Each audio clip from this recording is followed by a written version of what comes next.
Hello everybody, welcome back to the channel, one and all, and welcome to part 2 of the ALASTOR'S tutorial. In today's video, I'm going to be covering the rest of it as an apology for not having uploaded in so frickin' long. So, where did we leave off? Oh yeah, we left off after we went through the struggle of pulling that shoe off of the last. So, let's start getting started with the foundation. We're gonna start with a metal shank. That'll be nailed. Don't worry, it's not gonna stick into the bottom of your foot. We have the collared anvil for a reason. We're gonna be using a steel shank and some clinch nails. Hope you're ready to start hammering.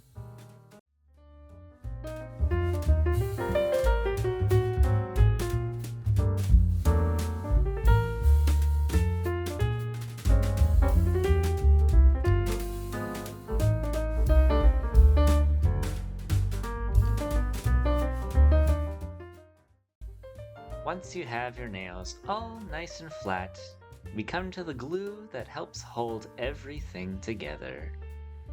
So you're gonna take those pieces that you saved earlier. You did save them, right? And you're gonna slather on a whole load of glue. And then you're gonna layer it on nice and even and make sure that everything lays flat. Then you're gonna let that dry a bit.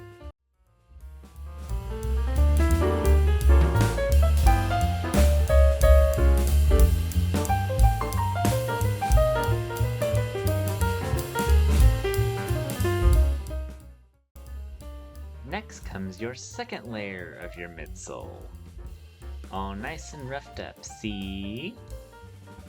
You're gonna start applying your glue and repeat the same process.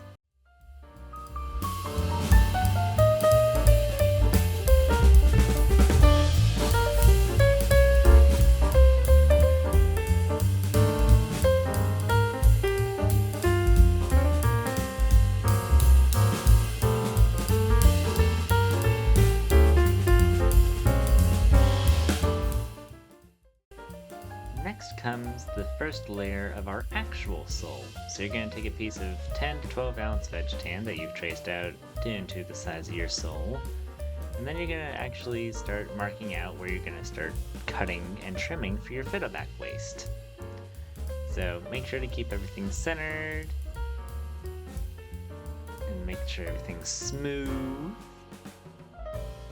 And you're going to start marking right at where the waist begins to expand and right where your heel's gonna start.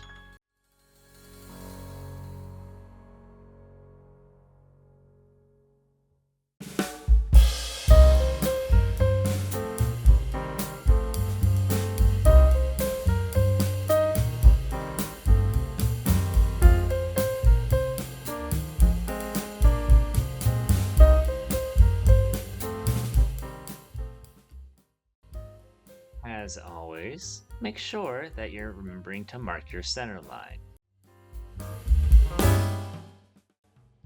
Once you have everything all nice and marked out, you're going to want to start making your curves for your actual fiddleback waist base startup. So you're going to want your end result to actually have your curves go directly ending and tapering onto your center line. But we're going to start building up these curves gradually. Make sure to have a smooth transition between the waist and where you're marking out your heel going to be.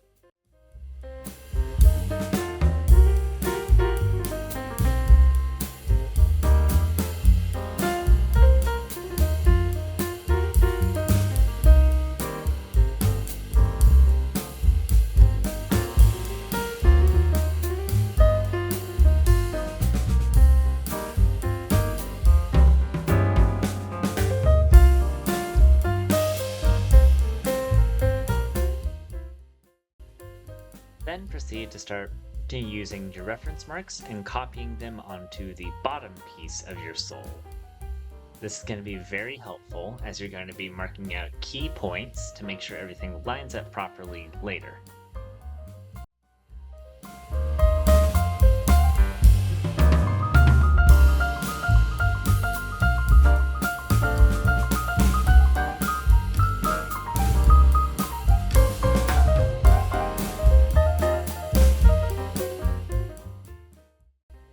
Once you have all your reference marks transferred over, make sure to wet the first spot between the belly and the waist so you can transfer over that reference mark.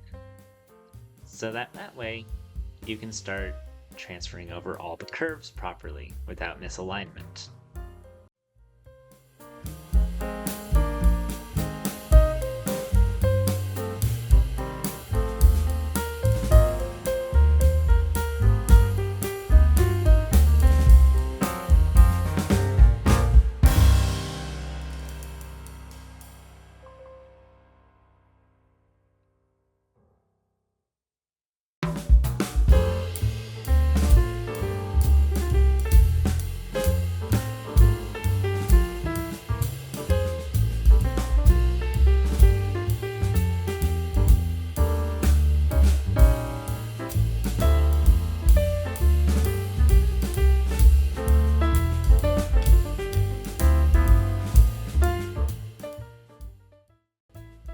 Once all your curves are in place, now it's time to start skiving everything. Skiving, for those of you who don't know, is the art of removing layers and bits, bit by bit, in order to achieve a desired thickness. In this case, we're going for a desired gradual slope. Instead of removing the entire piece, we're going to be removing layers of it so that it comes to that nice, pointy waist in the final product.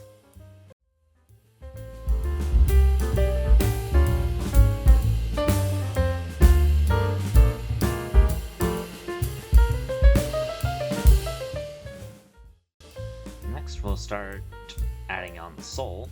So first off, you're going to apply an even layer of glue to both your midsole and your welt. Then spread it so that it becomes nice and even, so that we can then start applying the sole itself. The first layer needs to be rubbed on and made especially smooth in all contact.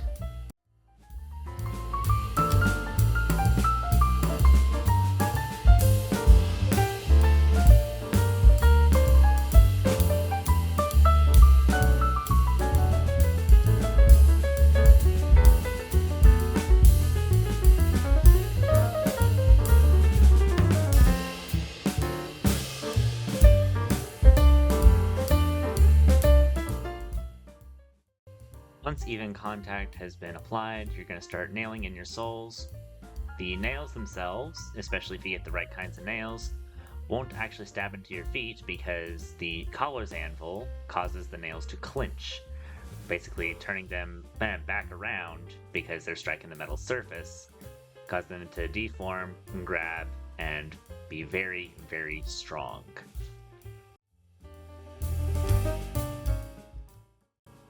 Once the first layer of the sole has been nailed and the glue has had time to fully set, we're going to start stitching the first layer on properly. In order to do this, take your stitching awl, poke it through the welt and the first layer of the sole, and use a scrap piece of leather to protect your upper layer from getting scratched or scuffed or anything like that, because we don't want to ruin the finish if we can. So just follow the same method of stitching that we used to stitch on the welt. Work it around the entire method. This shoe I built as a 360 degree welt instead of a 270 degree welt. But let's continue going on. Just continue around the whole shoe.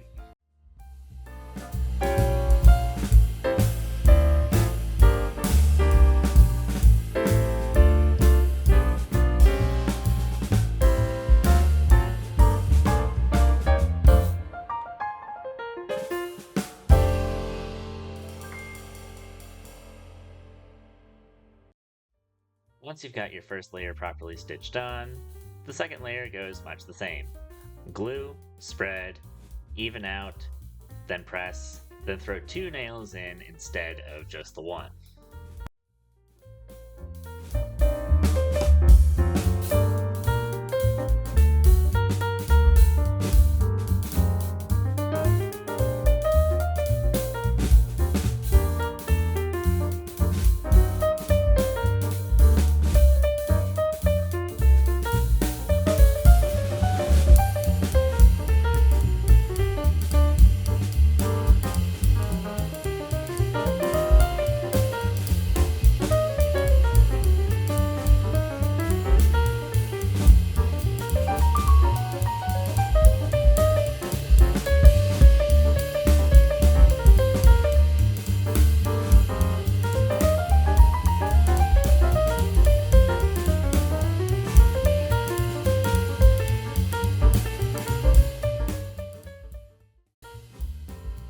you've got the 2 nails in, quickly spritz the leather with some water to get all nice and damp and pliable for shaping. This is where we're going to put in that good fiddleback waist. So after it's wet and pliable, go ahead and start following it into the contours. Just keep pressing, all nice and smooth. Just keep going all the way until both the glue sets and you've got a nice good polished look to it. You want the good pointed waist. That's what makes a fiddleback waist a good fiddleback waist. Once you've got it pressed in as much as you can with your fingers, take your edge slicker, I know that you've got one, or just the bottom tool of any leatherworking handle, and just start going on it until it's polished and really in there.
Once your fiddleback waist is fully shaped up, then you're going to finish the rest of your nailing on that final layer of your sole.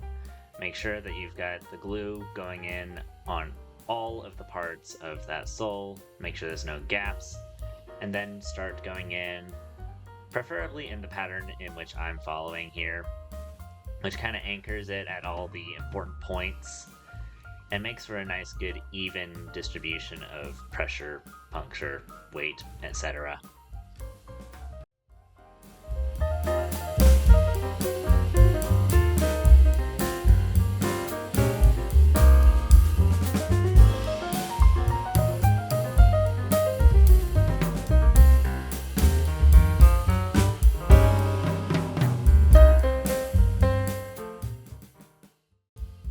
Now it's time to add the heel.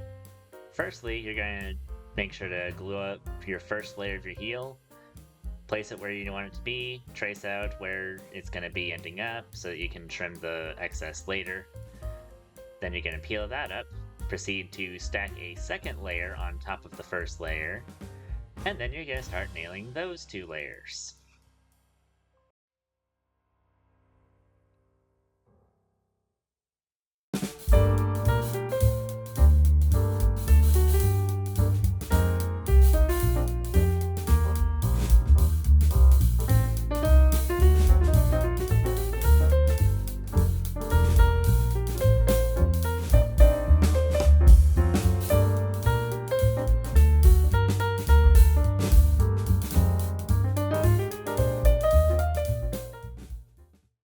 Now for the third layer of the heel. It's going to be exactly the same. However, don't nail in the exact same spots, otherwise that clinching effect is going to happen to those nails and you're not going to be able to keep that heel together very well.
And finally, the fourth layer of the heel. Make sure you put it smooth side down, otherwise it's going to be a very rough and not pretty looking heel.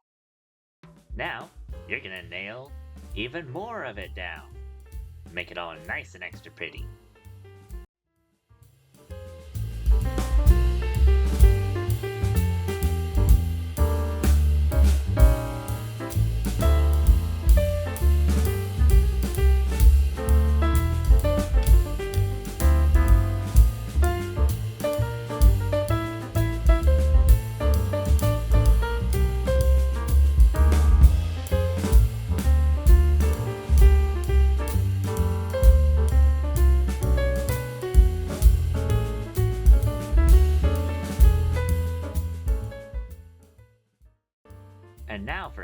least favorite part of all, trimming. Much like a clearance sale, all this excess must go!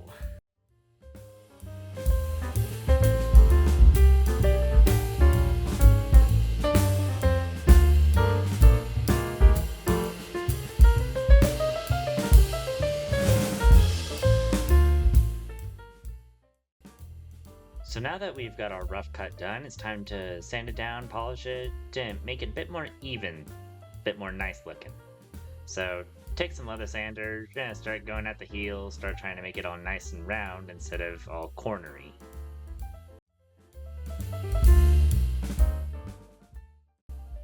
Once you've got your heel all nice and smooth, take your skiver and cut a little corner off called the gentleman's knock. This allowed people to walk around and not constantly catch their pants on the inside of their shoe.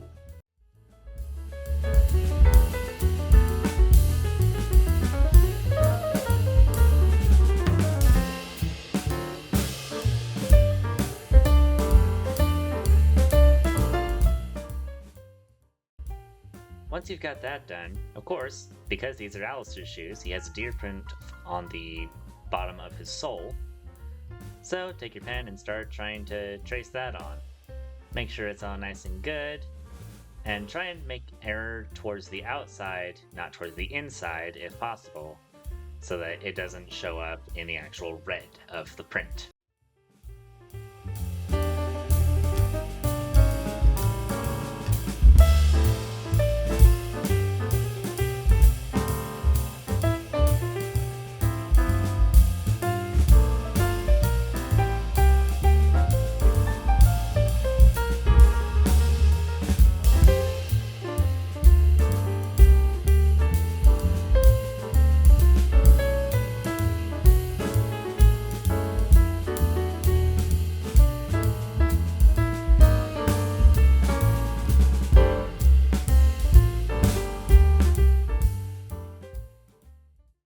And if it wasn't obvious, repeat the process on the heel as well, because the print is on the heel too.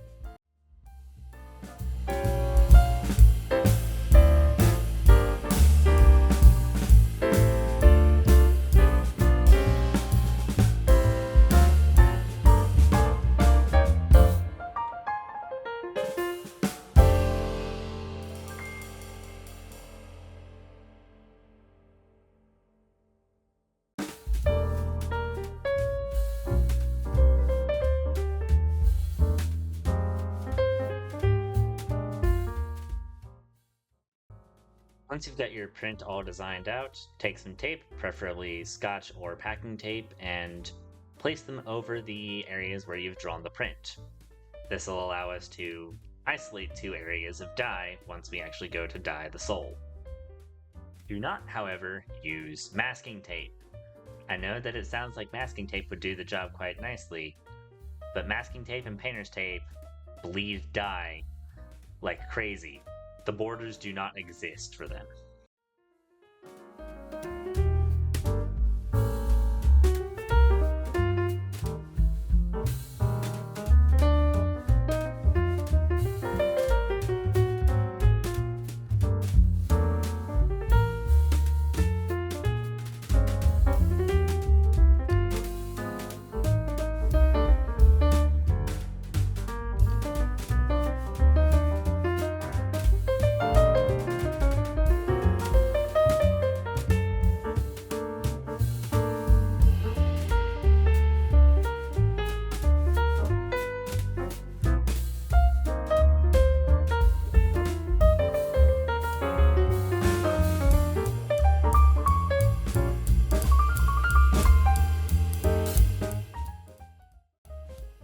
Once you've got your designs all taped over, take your X-Acto knife and lightly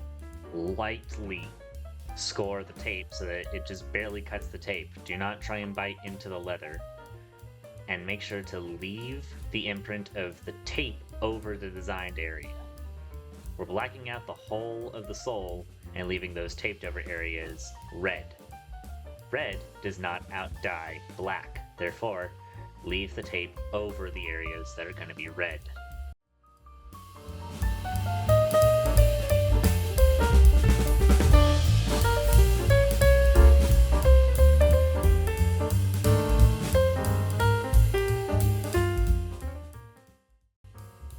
got them all nice and cut, take a needle or an awl or something and begin peeling up the rest of the tape.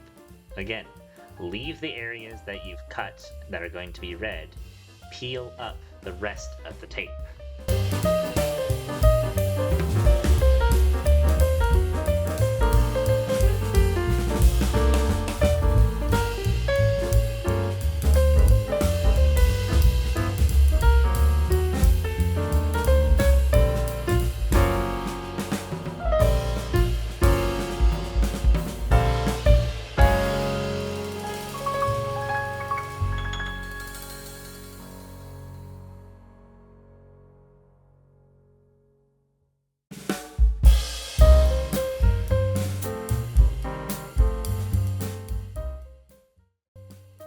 Now that you've got your sole all taped up for the areas to isolate, we're going to begin dyeing the sole. Granted, at the time of recording, I had been out of black dye, so I developed a layered approach. So first off, we're going to start with a layer of a very nice dark jade or emerald green. Apply it evenly and apply it darkly. But please, for the love of the gods, do not touch the uppers with the dye. You do not want to ruin the finish that you have just tried so hard to make.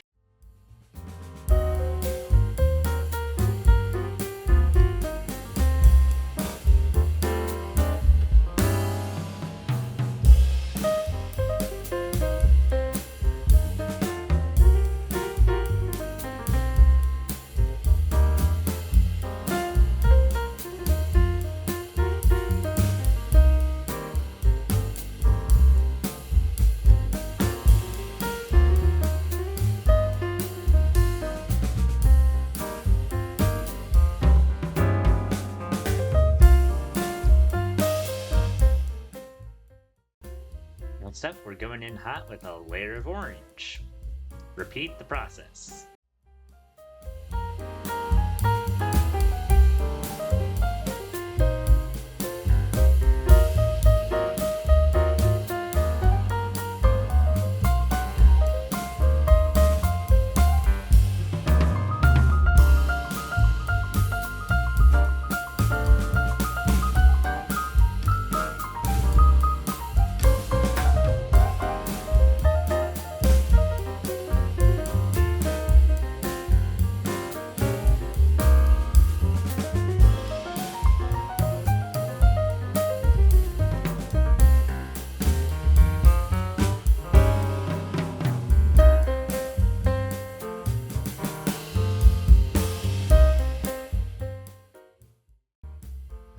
And once again with the green.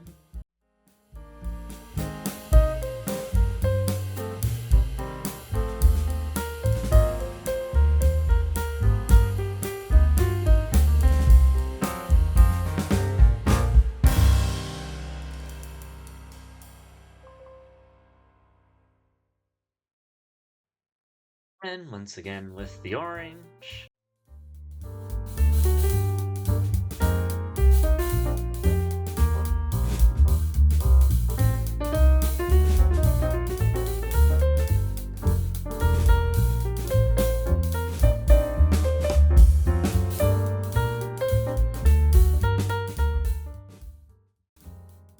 And then finally, once again, with the green again.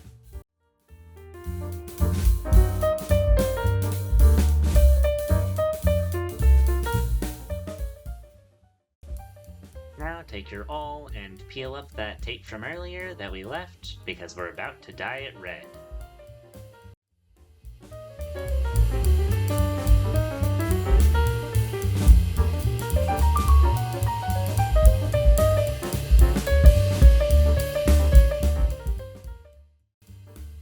Now grab that red dye and make it look nice and dapper.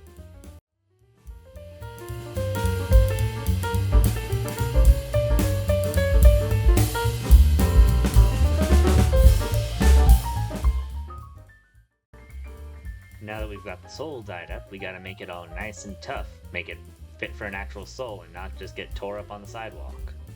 So grab your bottle of Tough Coat and start applying a couple layers. Make sure to buff off and polish off the excess with every layer so that it doesn't look ugly as sin.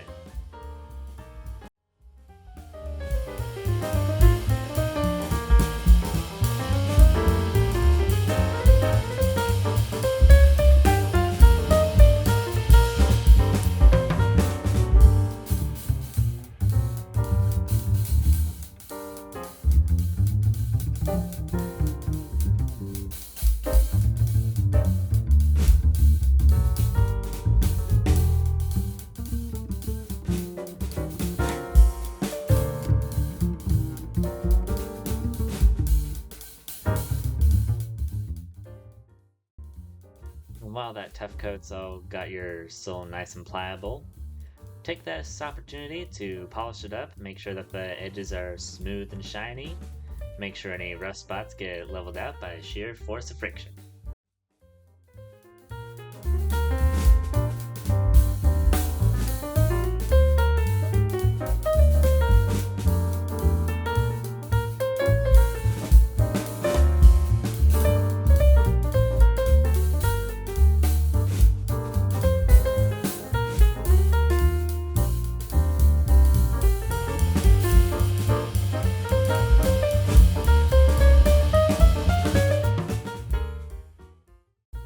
Now that you've got your soul all pretty and ready to go, it's time to make that upper look presentable. So grab some Atom Wax and apply it all over the entire thing, making sure to polish up your edges too. And then once you've got all of it evenly applied, let it sit to dry. Give it a couple hours.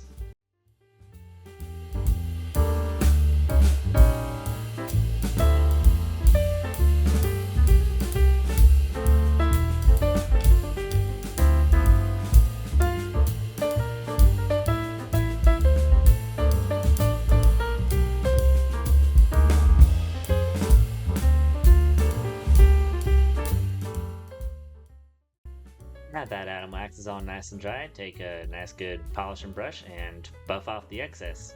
Make it all nice and extra little shiny.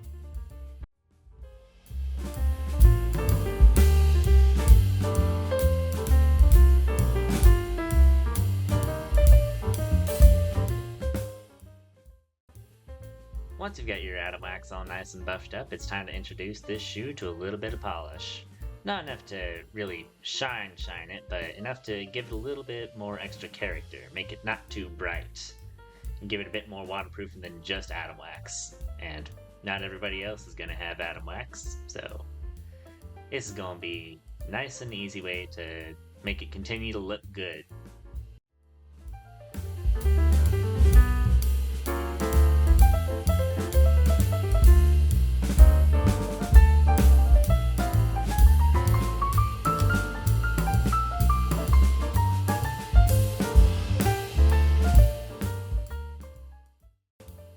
Now, once you've given it that gift of polish, give it the other gift of a nice good brushing to make sure that pigment gets all nice and in there, and so that it doesn't just start trying to come off on you.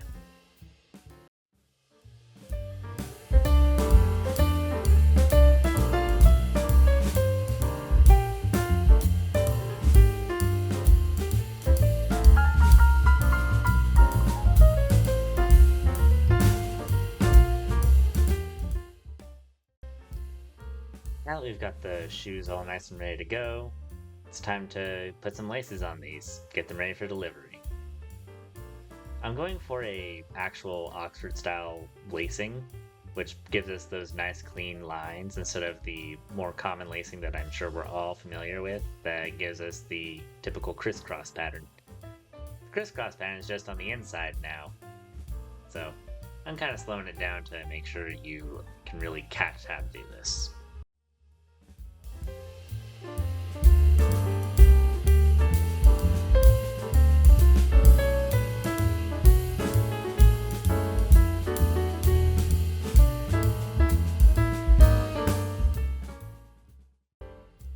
Now I can't exactly let this shoe out in the world until I actually give it an insole, so just quickly cut up one from the same leather used to make the uppers, because this is still a very nice soft leather, it'll break in quite easily, and then cut.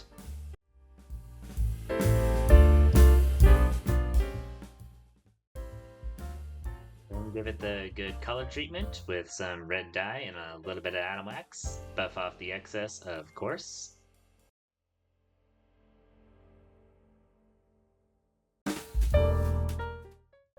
And then we nice and gently put the sole into the shoe, making sure it sits nice and flat. No wrinkles, no creases, because those begin to become uncomfortable. And there you have it. We have a shoe fit for Alistair, fit for any Dapper Dan, Hoverman, Senator, or Janitor. So come stay for a while.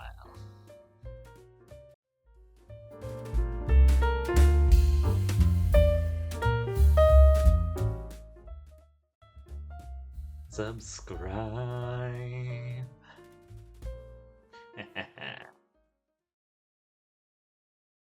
Whoa. Delivery for Mr. Alistair? What do you mean? He's gone. Gone? How? Captured? I thought he was the most powerful being in all of... Look, can you just take this for me? I need to get back to my place and I have spent way too long on this hoarder. A deal? What kind of deal? I suppose I could listen to your story. Now let me just contact... What?